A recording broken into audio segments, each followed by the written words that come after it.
Hello, welcome to another edition of the Pace Report. I'm Brian Pace, reporting live here at Webster Hall here in New York City.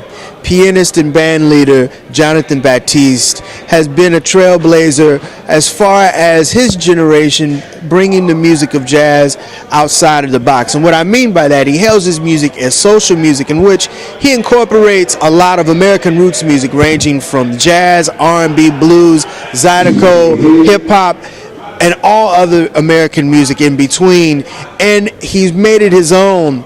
He's also bringing all kinds of fans from all genres and backgrounds and ages to his shows, which are very unique. He has a brand new record with his band Stay Human called Social Music, and this record really is going back to the great 70s messages records that greats like Donny Hathaway and Stevie Wonder were recording, and he really wants his fans to really take away a feeling of hope as well as love, as well as a new appreciation for jazz. We sat down earlier and we talked about this brand new record. We talked about his origins growing up in New Orleans and his musical family, the Batiste, as well as talk about why the piano is very important as far as bringing his vision to this music called jazz. So sit back, relax, and enjoy the sounds of Mr. Jon Batiste and his band Stay Human, live here at Webster Hall, here in New York City, here on the Pace Report.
Social Music. This is the CD that everyone is just raving about, and this CD, I think, is a myriad of everything that you love about your home of New Orleans, as well as bringing and presenting the music to a whole nother general audience. Yes, I think that social music is really about bringing people who are from all these different backgrounds. We tour the world, and there's so many different types of people, but bringing all of them together through the music experience. It's social. It's meant to be shared, danced to. You can cry when you listen. You know, it's a social art form, and that's why we call it social music. And I think that New Orleans is very unique in the sense that the culture is very much infused with music and food, the two things that I think make anything social. And you can cook, by the way. Oh yeah, you have to be able to cook from New Orleans. it's just a part of, you know, it's a prerequisite. If you born in New Orleans, before you come out the womb, they're like, you're gonna have to learn how to cook one thing. Decide before. I said red beans and rice, my favorite dish. But yeah, I think the album is a good first attempt at creating that range of sound that brings people together. You know, what you're doing with this record is what you're doing, what Donny Hathaway and Marvin Gaye did. You're bringing some social issues like Express Yourself and Let God Lead. You're talking about some really serious issues on this record. Well, you got to say something if you got the mic. And that's what I believe. If you're on stage, you got to give people something that's honest and is genuine. And that's the best way to be impactful. You know, that's the great thing about that era of music, or any golden era in music. You find that people are saying things that need, not just need to be said, but even though people may know things as simple as people in the world today, loving is the only way, to repeat it and put it with the right beat and the right flavor is just inspiring, and it can change a generation. You know, you have a band that you met when you were attending Juilliard, and Stay Human really is human. They are human musicians bringing a very different vernacular to what you're trying to bring to the music. Mm-hmm. Yeah, it's a great group. You know, they're really powerful performers, as well as they have conceptions of their own on their instrument. Each one of them has their own thing that they do. It's very specific, and when they bring these different qualities to the table, that's what social music is about. You know, you have a guy on the saxophone with Eddie Barbash who plays penny whistle and does country western saxophone and loves fiddle music as well as jazz and early 20s and 30s jazz music. Then you have the tuba player who was in the classical division at Juilliard, Ibanda Ruhumbika, who you know, he now has learned how to do all sorts of things with computer programming as well as playing trombone. And Joe, who brings the tradition of jazz music, and Zutty Singleton and Alvin Jones and all these different range of drummers, to tambourine playing from Shannon Powell and Herlin Riley. And we create this sound together that I think is amazing to witness how it's developed. You know, it's been years that we've been knowing each other as friends, and seeing how the sound is growing over the years is really a great ride, you know. The lineage of New Orleans after your shows. You take it to the streets. Right on. Yeah, you know, it's funny because the idea of when we go to the street or when we perform in a place that's not usually where music is hosted, you know, like a restaurant, or, you know, if we play somewhere in, like, for instance, in Utah, we played on the slopes. We were skiing, and we had people playing at the same time. We played on the beach. I mean, we've played in moving vehicles like cars. I mean, literally, the inspiration of the moment, we call it a love riot, because it creates this thing, man, where people, they come together. It's like a riot, but they don't know what's going on a lot of time. They just feel some energy from the music and from the moment that just kind of unfolds. You know, it can turn into 300 people in the middle of the street, and we do that at our shows. And it's similar to a second line, but I honestly didn't make the connection until after the fact. But you know, it's a part of that feeling that you get in a second line too. That, you know, a second line when you march down the street. But yeah, I think a love riot can happen anywhere. It doesn't even have to just be the street. It could be, we've done them at dinner tables, fancy restaurants, breaking all the plates. You know, it's just an energy that we try to carry with us wherever we play. What is the origins of the second line to the music and the rudiments of brass New Orleans big band? Well, second line music is a part of the culture. As I was saying, music is infused in so many different parts of the culture, but it really comes from the funeral, and the first line being the family that comes from the funeral home, and then the second line being the band that's celebrating the death of the person. So when you play celebratory music when someone dies, that's what second line is about. But also second line, it has a tradition of being a part of the culture on Sundays in New Orleans.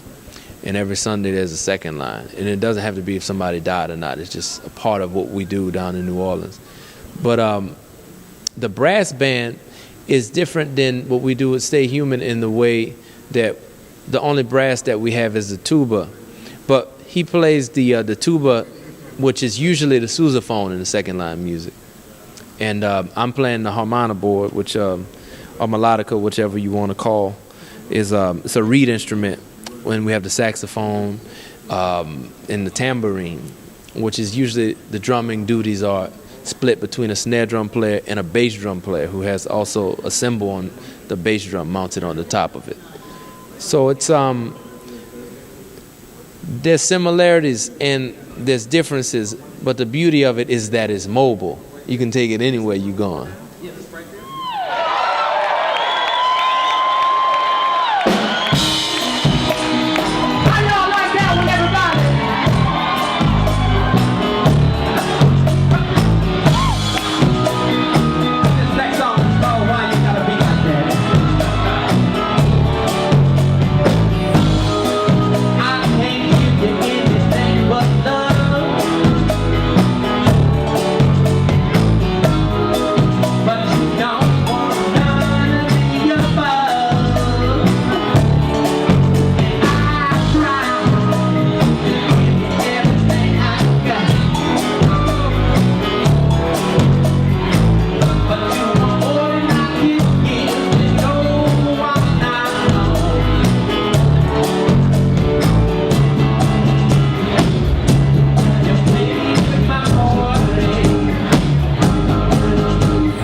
New Orleans is home for you, and just like so many musicians from New Orleans is very, very important to jazz for the historical as well as how the musicians are trained and how they play the music.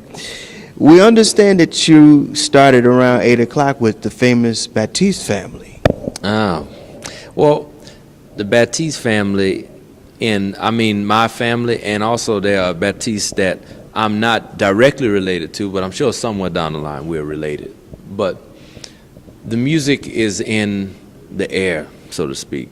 You have different people who play in different musical families that you're always around as a young musician, but also just as a young person. I grew up in Kenner, Louisiana, and then I would go to New Orleans to play and go to school, and it's another world. So I kind of took it for granted as I was growing up that music was everywhere. And then when I started the tour and I was 12, 13, I realized it's not everywhere. It's actually, this is a special kind of a culture and a special experience. So, learning music in that environment, starting on drums, percussion, and all types of just easy things that you could give a young person that's 8 years old, 7 years old, like a shaker, cowbell. That's how I started playing. And then I switched to piano at 11. And from there, I started to really get serious about studying when I was in high school and, going into classical music, playing all types of styles and performing around. I understand that Louis Armstrong is a very, very important influence on your life. Why is he an important influence? And because you're from New Louisiana, he's one of the native sons of the music in the history. Louis Armstrong is, to me, the pinnacle of what I feel a great performer and a great artist, at least in what I'm trying to do. He's the pinnacle of what I feel a great artist is. He was somebody who was engaging because he had this large presence and charisma that was all inclusive. Everybody loved him. He'd go to Ghana and people would love him. He'd be in Europe, in Copenhagen, people love him. And he's on the corner in New Orleans playing, people love him. So I love that about him. Just as a man, he seemed to represent something that brought people together, and he was an ambassador of love. And that's beautiful to me. So that influences me, and also it influences me the fact that he's doing all of these things that you see him and you think, wow, this is really entertaining. This is like, you could almost say it's a show. But then when he plays, if you close your eyes and you don't see the show, he's one of the greats of all time. So it's like on both sides of it, as a performer and as an artist, it's like great to the level of influencing everyone after him. So it's hard for me to think of anybody who influenced what I'm doing and what I like more than Louis Armstrong. He's really, has had a powerful impact on me musically.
piano-wise, how did you know that piano was what you were going to pursue, and the learning part, because you are very astute at the instrument? I just liked to play a lot. I played all the time when I was really starting to get into jazz and really starting to get into playing outside of my family. There's a point where I started getting calls from musicians who weren't my family members, and that was when I was like 13 or 14, and I would go out and play, and you'd have to play all of these different styles in New Orleans. You play a Latin show, and I even played with a rock band. I played bass in a rock band. I played piano in Alvin Batiste's group, as well as Donald Harrison's group, and lots of other jazz musicians would call me to play, and you learn their music, and it was cool because everybody had a different sound in New Orleans. Maurice Brown was still living in New Orleans at the time, and he would call me to perform his music. Big Sam's Funky Nation, I played organ with his band. That's like straight up funk soul band. I would play with a lot of the greats who I feel are recognized, but they're really like staples in the New Orleans culture, like the Treme Brass Band, or playing with Shannon Powell, who is an incredible drummer and vocalist, and just he's one of those figures that embodies what New Orleans and that culture is all about. Just playing like tons of gigs. So it really was something that once I got into it, it clicked and the ball just kept rolling. Who were some of your piano influences? Or if not piano influences, who were some of your influences on your music? As far as piano, in the history of piano, I feel one of the biggest influences is Thelonious Monk. For me, I love Thelonious Monk. And pianists of today, even guys that I grew up with, listening to Sullivan Fortner, listening to Marcus Roberts, Brad Meldau, Eric Lewis, and especially growing up in Louisiana, Henry Butler, who I would watch him. He was one of the first pianists that I would go and watch every time he would go out to play. And then I actually got a lot of lessons with him. Ellis Marsalis, of course, somebody who I studied with for a bit. But really in Louisiana, a lot of it was Henry Butler. And then, of course, I had classical piano lessons from a woman named Shirley Herstein, who, I started to love the repertoire, particularly Chopin and a lot of Bach's music. And I did competitions. We did tons of competitions, like the Mozart competition, the Bach competition, and recitals from the time I started playing. So it's really a lot of experiential learning, like playing with people, going to listen to people, and I like to call it being thrown in the water. So that was the way I learned. One of the things I have noticed about you is when you play with Stay Human, is it safe to say that you funked out stride piano?